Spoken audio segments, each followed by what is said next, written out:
Hello folks. So in this session we will talk about how to make VLookup dynamic. I'm assuming that you are already aware about the basic concept of VLookup.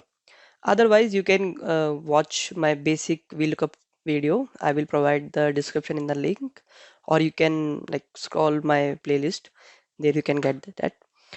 So in this we have to make a VLookup dynamic. So first of all, to make it dynamic, we have two elements. I will show you simultaneously on the screen so that you can visualize, like you can get the picture what I am saying. So we have two elements on the VLOOKUP which we can like do some changes and make it dynamic. So first one is lookup value, this one, and the second part is column index number, this the men which we put manually. So in this example, we have a mediclaim data of few employees. This is a data set I have used, and out of these, I just want to like extract only few columns using VLOOKUP.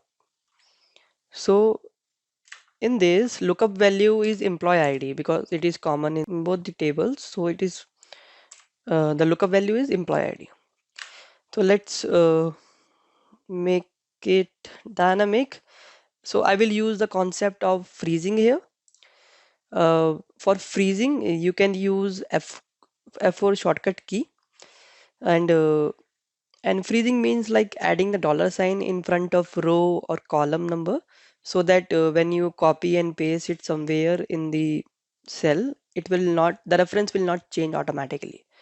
So freezing has three modes.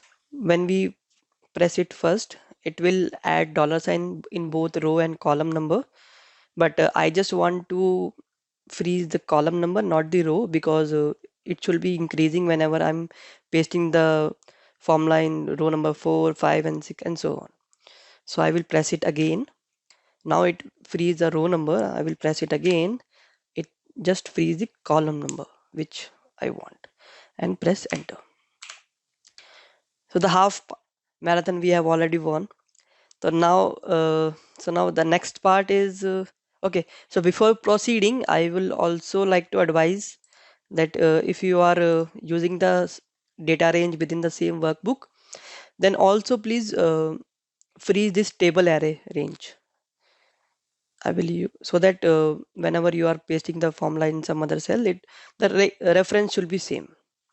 So I will freeze it using the F4 key again. Okay, now the column index number. So we don't want to put this number manually again and again, like finding out the value.